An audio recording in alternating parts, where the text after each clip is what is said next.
Halo semuanya dan kembali lagi ke acara BCA Esports Talk. Dan di sini aku Eterna bersama Deborah Emanuela. dan kita akan menjadi host Tidak. harusnya sorry. Gimana? Ini kenapa? Untuk pembukanya dari mereka. Ini Iya. siapa yang Ini siapa ya produsernya? Oh salah ya. Jadi Mau ulang? Enggak usah. Udah nggak usah, udah dibuka.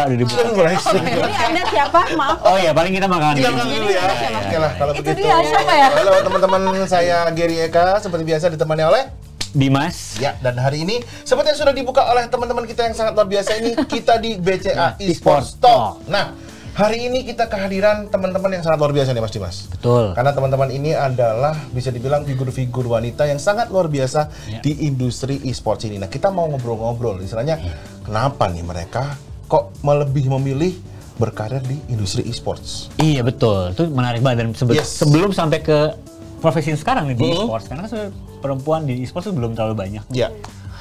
Aku pengen tanya dulu nih, sebelum ke e-sports itu dulu ngapain? Atau mungkin pernah studi apa sih? Backgroundnya apa sih? Gitu. Oke. Boleh. Kadep dulu, Aku Deborah dulu boleh. Background aku communication, so aku ambil public relations as my major. Aku lulusan dari London School of Public Relations. Terus kalau kerjanya sebelum di industri esports ya, banyak banget sih sebetulnya. Tapi mostly itu kerjaan aku pasti seputaran public relations, marketing, sales gitu. Jadi aku pernah di industri pendidikan pernah, lifestyle pernah, property pernah, terus bahkan sampai perhiasan, fashion, beauty semua macam-macam pernah sih. Gitu. Jadi udah loncat-loncat industri, tapi akhirnya jatuhnya kenapa ke gaming and esports lagi karena memang aku gamers. Jadi dari dulu aku gamers, dari aku main game itu dari kecil, dari umur 4-5 tahun aku main game terus sampai jadi anak warnet. Terus sampai main game, pokoknya main game terus udah sampai sekarang. Jadi judulnya dari hobi ya. jadi profesi. Iya. Keren kan? Meskipun di awalnya juga mungkin belum beririsan, tapi akhirnya kembali lagi ke apa ya, hal yang mungkin sempat dan selalu dimainkan ya, itu game itu sendiri ya. Karena pas zaman aku itu game itu bukan pilihan karir dan stigmanya jelek banget, ya kan. Aku malu dulu kalau bilang aku gamer, kalau sekarang udah pede. Kalau Kalau Enak dulu gimana? malu. Kalau aku dari dulu pede. Beda ya? Soalnya itu salah satu faktor untuk bisa deketin cowok Kadep. Oh ya? Pas kecil. Benar. Waduh. Ketemu cewek yang bisa main game. Ternyata kamu ini ya udah dari dulu Dari sudah awal sudah gampang visioner. deketin Visioner cewek tuh. ya. Benar, dari kecil Ada gitu. sisi tenayangnya juga ya. Emang kamu dulu gimana tuh? Terus Tapi Backgroundnya apa? quite similar sih. I came from a very different background ya. Aku sebenarnya dulu kuliah ngambil bioteknologi. Wow, jauh biotek. Bisa. Jauh Biotek banget sampai ke loncatannya. Itu sangat jauh sih. Bener, and I can't say kalau misalkan ilmu yang aku pelajari pas aku kuliah aku bisa terapin ke karir aku sekarang. Cuman emang aku sama, aku dari kecil itu hobi banget main game, and I think it was a factor because my parents main game juga. Jadi You're kita so lucky. exactly, it was so cool, right? Yeah, Kayak it was so kita cool. quality time dinner itu sambil punya laptop, dulu nggak ada Oh, wow. wifi, pakainya Iya, LAN. pakai LAN. Jadi ya, that was my childhood. Dan akhirnya terbukalah opportunity untuk menjadikan hobi aku tuh menjadi karir, and I took it. Terus gini, kalau kita ngomongin keterkaitannya dengan yang kalian kerjakan di awal sebelum masuk ke industri e-sport itu sendiri ya. Nah, setelah akhirnya nih masuk ngerasain apa segala macamnya di industri e-sports ini, ada ngerasa kayak ini quite challenging ya, ini kok begini ya, ini kok begitu ya, ada nggak seperti itu? Yang aku pertama kali, karena kan aku pertama kali masuk ke e-sports tuh gara-gara aku bentuk Lunanera kan, tim Lunanera. Nah dari tim Lunanera itu, dulu kan aku main di warnet, dan aku tuh spend as much time as the boys. Jadi bener-bener aku tuh nggak no time pacaran, main game terus dari pagi.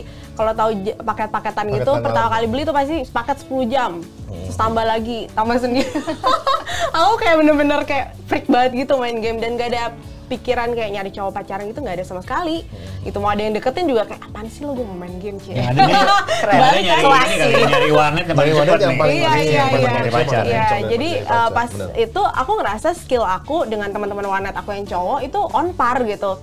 Gila, lo yang nembak-nembak gue juga bisa nih gitu. Jadi karena aku spend as much time ya, jadi aku dedicated my life buat main game gitu kan, sampai nilainya waktu itu at that time sempet kurang bagus gitu. Tapi akhirnya kembali ke jalan yang benar. Oke, teman-teman ingat harus kembali ke jalan yang benar. Jadi kalau main tidak game, boleh tidak naik kelas. Aku nggak pernah naik kelas loh, ya. Ada Aku selalu naik notes-nya. kelas.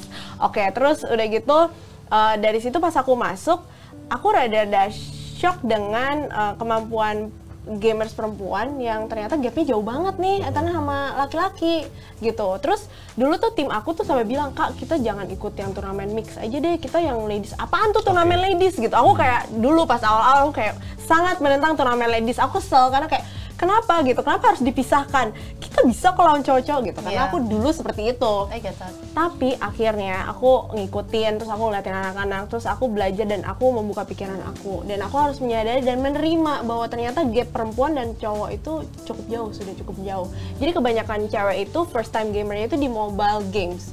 Kalau kamu dulu main game mungkin dari dulu kan, dari kecil kan. Tapi kebanyakan perempuan main game itu ketika mereka nemu yang namanya game Free Fire, nemu mereka game namanya Mobile Legends atau misalnya PUBG M gitu. Jadi game pertama mereka itu adalah mobile games, bukan PC game kayak aku dulu kan main di warnet gitu. Mereka nggak ada yang main di warnet. Mereka, aku sebutnya first time gamer jadinya. Dan skill mereka itu udah sangat ketinggalan lah dengan anak-anak cowok yang dulunya main di warnet gitu, udah main Dota, League of Legends, jauh banget game sense-nya itu beda ya kan, kamu tahu kan game sense gitu-gitu. Ngaruh ya berarti ternyata Ngaruh startingnya PC sama startingnya mobile ya? Ngaruh banget, apalagi kalau PC game itu lebih kompleks daripada mobile ya kan. Kalau mobile itu karena memang mau nggak mau kan kapasitas handphone kita nggak sebesar PC.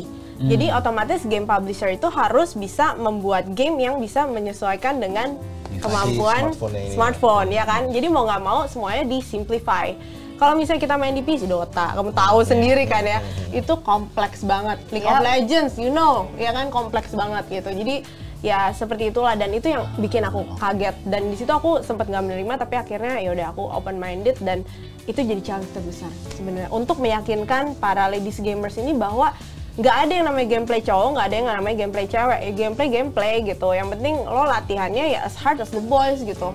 Tapi waktu kamu pertama masuk ke e-sports, gaming itu, apakah melihat hal yang sama? Jujur pas masuk enggak sih, Enggak. aku nggak pernah ngerasa ada segregasi or anything atau sebelah mata tentang females in esports. Jadi I came in tanpa pressure sama sekali sih, dan aku sampai sekarang juga I'm actually a very rare thing because I'm one of the only English casters cewek in the world at the moment gitu. Oh, nah. For Mobile Legends, For ya? Mobile Oh, Legends, Mobile betul. Jadi emang aku, tapi uniquely aku nggak pernah ngeliat itu sebagai oh aku cewek sendiri, aku harus gimana ya, kayak aku pressure nih cewek sendiri, tapi malah ngerasa oh this is a good step untuk aku ngasih tunjuk kalau misalkan we also can do it and there's definitely no difference between my skill and someone else's skill karena we all have something different to offer.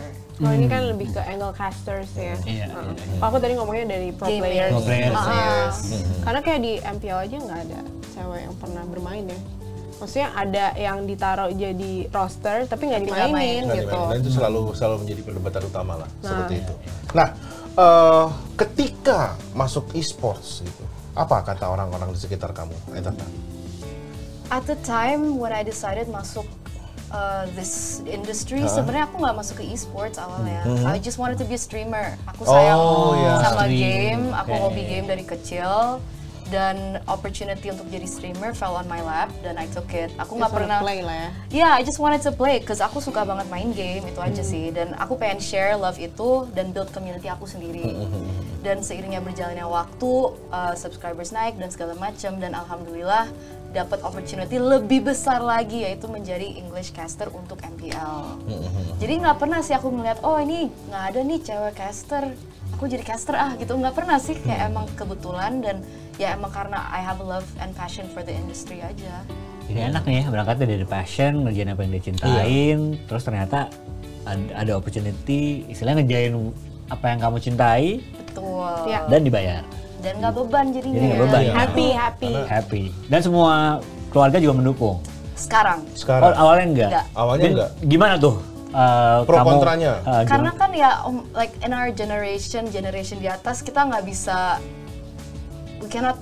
we cannot memungkiri kalau misalkan orang melihat gaming mungkin masih negatif sebegitu kayak ya. itu dia yang pelan-pelan aku melihat itu Iya. slowly kita cut ya. Iya. Cuman dari my grandparents yang mereka mikirnya aku udah sekolahin kamu mahal-mahal tinggi-tinggi terus kamu cuman main game doang gitu. Ngapain kamu sekolah in the end gitu. Tapi eventually mereka melihat kalau misalkan this is actually a good industry yang it's not just about gaming. It's about building community, it's about building interpersonal skills, it's about falling in love with something that you like. And if you want to go into the details, there's so many studies kayak even gamers kayak bisa naikin motoric skills, memory kayak ini a very long discussion sih, tapi and either how in the grand scheme of things banyak positive things yang kita bisa ambil dari industri ini. Absolutely. Jadi bukan cuma main-main doang, karena kan image-nya Benar. untuk orang yang dulu kan ya emang mungkin game awalnya keluar hanya sebagai refreshing kan, Iya. main, jangan ngerjain satu hal yang lain gitu, ngerjain capek, and then kita main game gitu kan, main-main. Sekarang udah berubah gitu. Iya, apalagi sekarang kayak misalkan aku alhamdulillah ya, maksudnya perjalanan caster aku bisa bilang very smooth. Thank God. Aku udah bisa pergi ke Cambodia, MSC, ke Malaysia, itu kan representing the country juga. Jadi otomatis orang tua, nenek kakek yang mungkin awalnya nggak ngerti, mereka ngelihat hal kayak gitu tuh langsung bangga gitu, kayak wah ini keren sih. Dari yang awalnya tidak mendukung terus untuk berubah menjadi kemudian support atau apa segala macam butuh sebuah pembuktian yang berat sih kalau bisa dibilang. Tapi ya mesti konsisten, gigih terus. konsistennya itu yang memang harus jadi hal yang utama, karena kalau nggak konsisten cuman bisa dibilang bahasa Swedianya itu angkat-angkat tai ayam. Seperti itu ya. Di awal semangat, terus ngerasa aduh susah ya ternyata ya. Intro. Iya. Benar. Terusin. Benar. Kayak gitu. Nah, kalau Kadit gimana? Ketika terjun ke industri e-sports, apakah mendapatkan hal yang sama dengan Etana kayak orang sekitar nggak mendukung atau bagaimana? Pasti sih lebih ke diremehin kayak kamu ngapain itu kerjanya kamu main game terus? Enggak, nggak main game. Pasti mereka selalu mikirnya kerja di gaming atau di e-sports itu main game. Padahal sedihnya itu adalah malah nggak bisa main game gitu loh, karena memang saking sibuknya. Karena kalau aku sendiri kan kerjaan aku lebih ke making strategy planning gitu. Aku lebih bener-bener yang di balik layarnya yang bener-bener trying to shape the ecosystem itself gitu loh. Gimana caranya aku bisa bangun si ekosistem ini. Jadi kalau di aku sendiri kan tadi selain Lunanera, aku juga di Unipin. Di Unipin ini my position is a Senior Vice President for Community and Esports Global. Jadi aku pegang secara global itu semua negara di mana Unipin itu ada. Kan kita udah ada di lebih dari 33 negara. Jadi makanya starting from last year ketika I got the promotion, aku udah traveling muter tuh ke negara-negara, bahkan sampai ke Brazil, I was in Brazil, aku di Bahrain, terus ke Korea, terus udah gitu ke Turki juga, India, jadi macam-macam gitu. Bener-bener aku traveling dan aku lihat community dan juga kegiatan e-sports di tiap negara itu berbeda-beda. Dan di situ aku mikir nih gimana caranya menciptakan satu event, acara ataupun kegiatan yang positif, yang bisa membawa dampak baik dan juga kita hyper localize juga gitu. Jadi kalau begitu akhirnya keluarga aku ngelihat, oh kerjaan kamu ternyata serius juga ya gitu kan. Terus aku juga kemarin kayak ke SEA Games kan. SEA Games juga aku bagian dari timnas juga kan, yang di belakang layar ya, bukan atlet. Jadi aku selalu yang di belakang layar. Jadi emang akhirnya dari situ keluarga jadi mulai ngelihat kayak, ih kok kamu dari industri ini jadi bisa keluar negeri, keliling-keliling gitu kan. And then aku bikin beberapa inisiatif juga, kayak misalnya aku sangat concern terhadap dua loophole yang aku lihat di industri gaming itu ada sekarang. Yang pertama itu adalah education atau pendidikan, karena kayak kamu bilang kan stigmanya jelek kan. Makanya di sini aku masuk gaming itu dari sisi pendidikannya, educationnya. Yang tadi kamu bilang bahwa game itu sebenarnya bisa meningkatkan motoric skill. Aku belajar leadership skills dari kecil itu sebenarnya dari game. Kenapa? Karena aku tiap kali main game, aku pasti selalu main game yang koneksinya itu pasti sama orang luar negeri sih, kebanyakan gitu. Jadi networknya, kalau dulu tuh nggak ada blok-blok server ya, jadi kita bener-bener mainnya globally gitu loh. Aku I learn my English kebanyakan mostly from games gitu. Jadi teman-teman aku all over the world, networking, leadership, terus udah gitu strategize, bikin apa segala macam gitu kan di game. Jadi manfaatnya tuh banyak banget. Nah, sisi yang kedua itu adalah women empowerment. Kenapa? Karena like it or not, that's the fact ya, bahwa memang di in game ya, di dalam game itu perempuan masih dianggap cupu gitu. Jadi nggak sejago laki-laki yang tadi kita udah bahas gitu kan. Jadi ada diskriminasi juga, terutama di e-sport sih. Kalau misalnya ini this is a sad fact, tapi I think you already know, misalnya kayak tim e-sport cewek nih punya coachnya bagus nih nge-coach si tim e-sport cewek. Ketika tim e-sports ini ngelihat si coach ini bagus nge-coach si tim e-sport cewek, dia dinaikin ke MDL or MPL. And then tim cewek ini ditinggalin lagi dengan coach yang baru. Ngerti nggak sih? So the female team never get the first treatment. You understand what I mean? Jadi masih kayak secondary ya. Iya, pasti mereka secondary atau ketiga. Iya. Gitu. Misalnya udah Gitu. bagus nih coachnya, udah mulai bonding sama anak-anaknya udah mulai naik level gitu kan. Terus akhirnya ya udah kayak gitu. Bahkan yang sedihnya lagi nih ada, kalau I'm very close with all the pro players dari different games ya. Kayak misalnya ada salah satu pro player ladies nih. Kemarin baru cerita. Dia masuk salah satu turnamen yang ternyata ada scrimnya nih. Jadi ada scrimnya itu bisa scrim sama cowok. Tapi cowok-cowok ini nggak mau scrim sama mereka karena mereka cewek. Bluntly they said that, kayak nggak mau ada cewek. Bener-bener kayak gitu, segitunya. Stigmanya masih di sana. Iya. Stigmanya masih seperti Dan itu. kalau misalnya kayak contoh, mungkin tadi ada coach si games si Tasya kan. Aku nggak tahu dia cerita atau enggak, tapi dia waktu itu juga udah sempat ngomong bahwa timnas cewek Indonesia sangat sulit untuk mencari temen scrim cowok. Sampai kita tuh harus bayar. Oh wow. Yes, we need to pay the boys to play with the girls. Sorry. Gue kan Iya, beneran. awam nih di game. Scrim itu apa? Scrim itu latihan. Latih tanding. Oh, latihan. Latih tanding. Oke. Sparring partner. Sparring partner. Oke. Jadi namanya scrim berbayar. Aku sampai kayak, scrim berbayar. Oke. Jadi kayak mereka nggak bisa menemukan lawan yang setara untuk bisa ngelatih Bener. skill. Akhirnya ya udah kita coba. Mereka mungkin kalau di ladies udah paling top lah Iya, ya. kan, ladies Mereka udah coba paling untuk top. jump over the border itu mencari lawan tanding dari tim laki-laki dan ternyata tidak semudah itu. Nah, ini ada kaitannya sama apa yang akan aku tanya nih. Jadi gini, tentang women empowerment, bagaimana kesusahannya teman-teman perempuan untuk bisa mendapatkan dalam in the bracket perlakuan yang sama gitu kan. Itu kan sama aja kayak gimana ya? Ya memang industri ini tuh terkenal toksik gitu kan. Itu sudah tidak dapat dipungkiri lah seperti itu ya. Mungkin Mas Dimas pernah ngecek kayak kolom komentar lah apa segala macam. Nah, gimana caranya teman-teman Eterna ataupun Kak Deb sini untuk bisa menyuarakan pesan-pesan positif gitu di industri yang memang sudah sangat apa ya, kalau bisa dibilang tuh level toksiknya ada-ada aja gitu yang muncul gitu loh. Tapi aku kurang setuju sih sama statement awal. I don't think our industry is toxic. I think as a general society kita yang toxic. Iya, Mungkin kita melihat bagian dari karena itulah. kita di industri Karena ini, kita kita di juga industri melihat itu. itu. Karena di luar industri gaming juga, aku banyak kok ngeliat hal-hal yang menurut aku nggak wajar gitu. Jadi, Netizen lah ya. ya netizen. In So, general. I don't necessarily blame the gaming community as toxic. I think The general public itu toxic. Atau ya mungkin di paraphrase not industrinya, Tapi tapi lebih ke- ada ketoksikan ada yang ketoksikan terjadi yang nih di terjadi. kolom Benar, komen. oke. Banyak, aku ngalamin banyak dari jadi caster, dan itu pun juga nggak dari Indo doang gitu. Maksudnya kayak community-community di luar juga mereka punya sikap yang similar lah. Kayak dapet DM, dari sisi streamernya aku aja juga di live chat juga masih banyak yang aneh-aneh ya kan. Dan emang nggak gampang untuk diubah sih, kayak what can I do as a single person gitu kan, if we want to think about it in a pessimistic way. Cuman apa yang aku bisa lakukan sekarang ya dengan platform yang sudah diberikan dan sudah dipercaya sama community, aku berusaha pelan-pelan untuk ngingetin. Tapi then again, that's only me. Masih banyak orang menurut aku influencer yang juga bisa bantu nih sebenarnya to create real change. Karena kalau only one, you, me, kita berempat against how many million people, what can we do gitu. Tapi at least ada step yang udah dilakukan ada juga step yang kan. harus dilakukan. Iya, Semoga karena teramplify if gitu. not us, who? If not now, when kan? Seperti itu.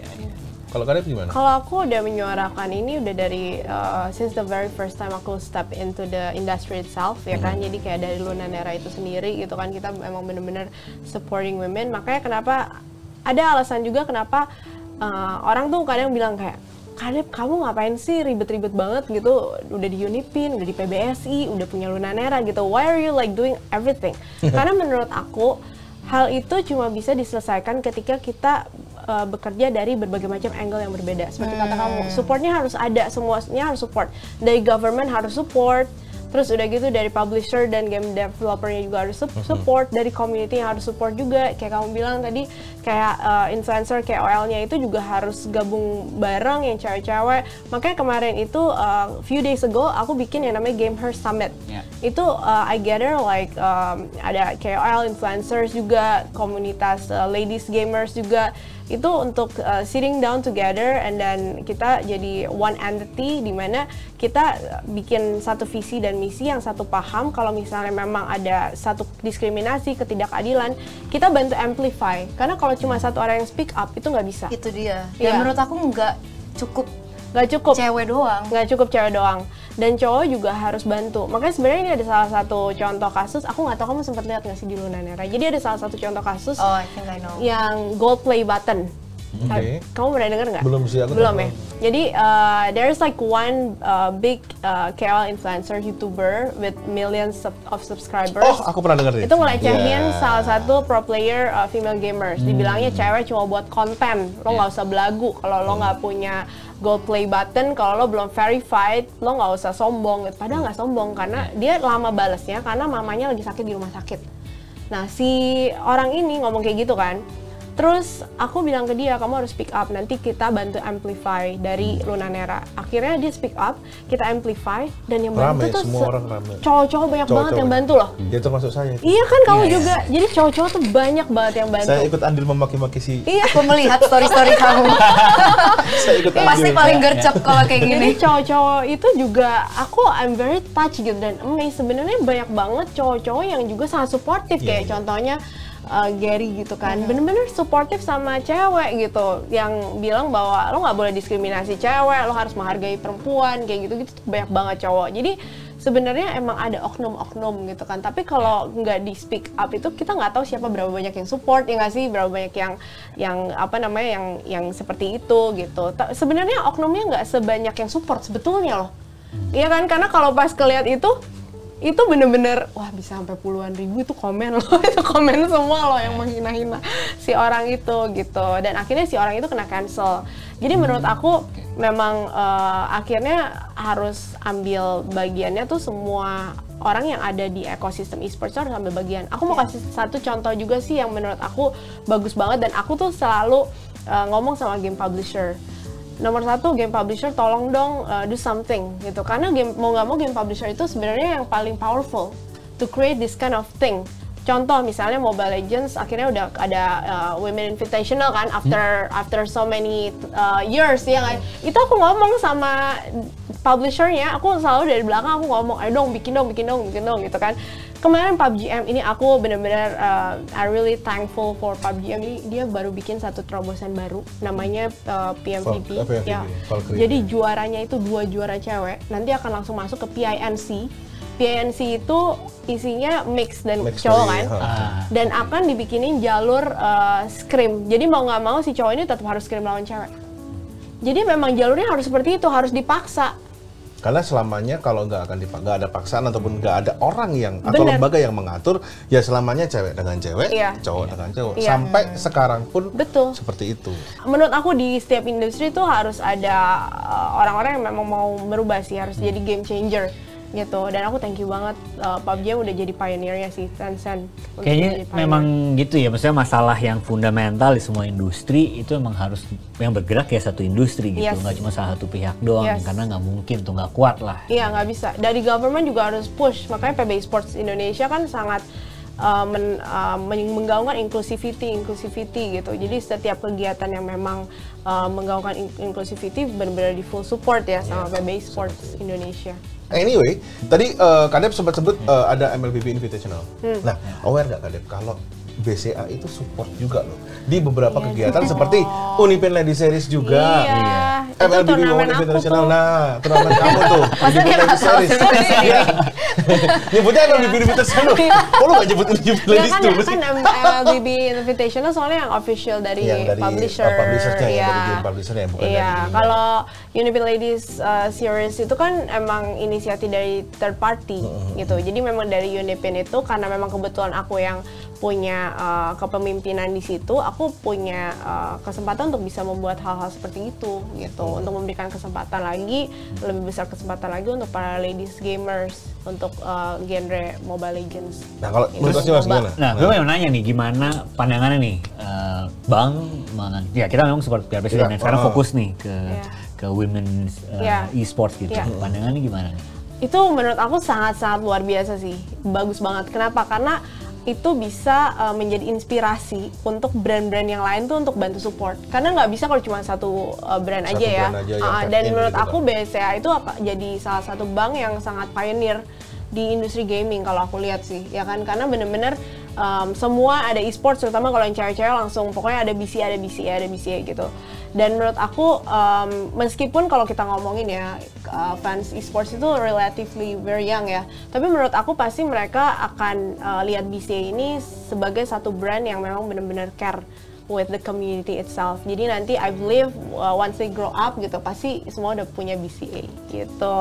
Tapi nggak cuman support dalam artian menjadi sponsor nih, tahu nggak? Nah ini pasti ya Apa nih? gini nih, karena kan main Mobile Legends dong, pasti fix kan, jajan juga pasti fix dong. Iya. Jajan, Oh iya dong. skin lah, apalah, Kalau lucu, minimal kalau update apa namanya tuh pas yang setiap bulan apa segala macam kan.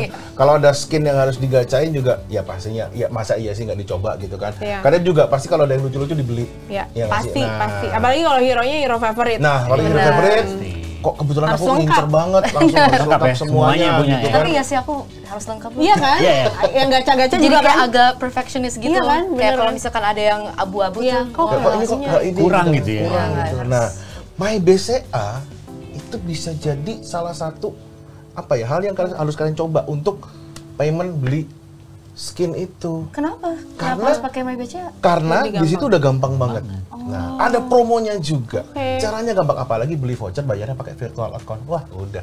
Aku setiap kali belanja pakai virtual account loh. Nah. Jadi bisa dapat promo dari situ juga. Betul. Pakai virtual account MyBCA. Virtual account BCA di situ caranya. Jadi daripada kalian selama ini mungkin ribet-ribet masuk ini nanti pilih apa segala macam, kalau virtual account kan nggak perlu nyetir kayak kan tinggal copy, tetap selesai bayar. Di Benar-benar. aplikasinya My BCA. Where has this been all my life? Iya, makanya langsung di-download Mudah itu MyBCA-nya, ya. diaktifin MyBCA-nya. Udah Soalnya dong kita anak BCA banget Anak nih, BCA. mau lihat nggak? nah, tadi kan bilang virtual account. Ada juga fitur voucher game Nah. MyBCA. Oke. Langsung. Ini khusus untuk yang di Android Iya. ya, di MyBCA di Android itu ada juga langsung voucher game. Jadi bisa top up voucher game di situ. Jadi bisa pakai fitur yang voucher game atau yang virtual account tadi. Jadi dua hal yang memang sangat memudahkan sekali dari BCA itu nggak perlu lagi buka beragam tab lah dari HP sendiri udah bisa menu voucher game langsung buka mau. Oke, beli berarti apa. nanti kalau Wah, fix gampang kalau banget ya. Yes. ada skin baru ya. Kalau ada skin baru fix kita coba. Semakin Coba. mudah Benar-benar. berbelanja skin di MyBCA.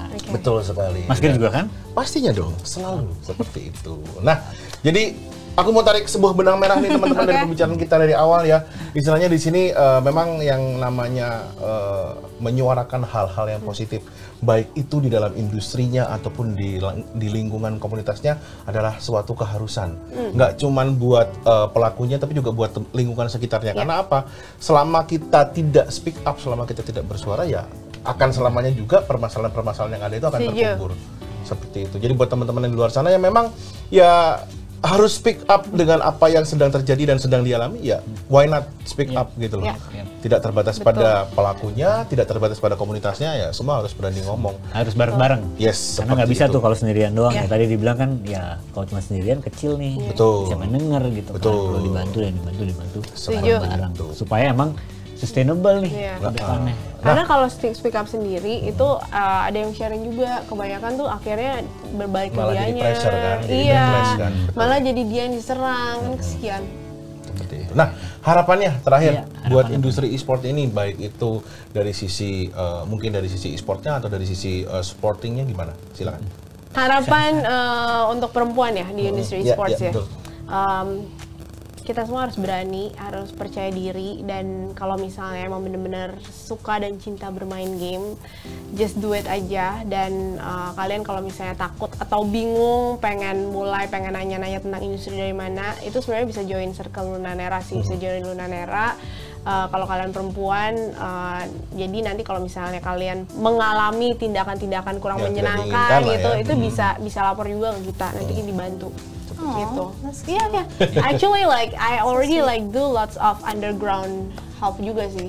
Jadi nggak cuman yang di surface aja. Kayak misalnya contoh ada yang mengalami kekerasan atau apa, aku sampai nemenin ke polisi, visum gitu-gitu juga aku nemenin. Tapi itu disclose ya, maksudnya aku nggak bakal sebut siapa. Cuman kita bantu sampai kasus sedalam itu juga ya. Jadi nggak cuman yang di sosial media gitu. Tapi kalau misalnya emang there's like someone yang memang butuh untuk bantuan sampai ke situ, even kayak counseling, ada yang apa segala macem, kita juga banyak koneksi untuk ke psikolog dan segala macem. Dan itu semuanya kita rahasiakan sih namanya. Berarti itu support system. Ya, lagi ke support system penting banget ya. Penting banget.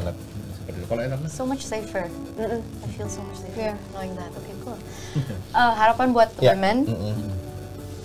Harapannya ya mirip sih. I mean, if it's something that you enjoy, if it's something that you love, I think this is the perfect opportunity karena udah banyak banget women figure mau balik layar, depan layar yang udah ada real yang bisa dicontoh dan bisa support kalian dan membantu kalian untuk meraih mimpi kalian. Kalau emang kalian suka di sini, go for it lah. Dan aku selalu bilang ke semua perempuan sih, I mean kalau aku sendiri ya, I always like try to pull up other women. Jadi aku nggak mau cuma di atas sendiri, because there are still lots of places on the top. Dan aku pengen semua perempuan itu saling tarik menarik dan saling bantu sih, supaya bisa jadi satu posisi di mana akhirnya satu. Iya, dan semua ke grab lah ya. Bener, karena butuh lebih banyak lagi role model perempuan sih, to be honest ya. Jadi nggak cukup cuma segelintiran orang aja gitu. Jadi butuh lebih banyak lagi tokoh-tokoh perempuan. Jadi kalau misalnya biasa aku lihat kayak di komunitas kayak mahasiswa gitu kan, aku juga punya komunitas-komunitas di setiap universitas di Indonesia. Aku lihat ada perempuan-perempuan yang potensial, biasa aku aku encourage mereka untuk do something even bigger lagi. Aku kasih spotlight untuk mereka kayak gitu-gitu sih. Jadi emang harus do what you love dan terus gitu ya, konsisten, gigih terus meskipun banyak tantangan gitu kan. Banyak tantangan awal kita mesti tetap konsisten, persisten. Dan juga harus saling support gitu ya. Dia punya teman juga, jadi makin kuat, makin luas juga gitu. Yang penting be confident sih. Percaya diri ya. Confidence is very important. Oke, confident itu penting karena kalau nggak percaya diri ya gimana kita mau memulai itu semua seperti itu ya. Oke teman-teman, sangat panjang sekali pembicaraan kita karena menarik sekali yang kita bahas hari ini ya teman-teman ya. Thank you banget sekali lagi untuk Eternal juga. Buat yang nonton juga pasti mendapatkan hal-hal yang sangat luar biasa menarik. Jadi, terima kasih sekali lagi sudah nonton BCA Sport Talk. Sampai jumpa lagi di episode-episode berikutnya. Bye-bye. Bye.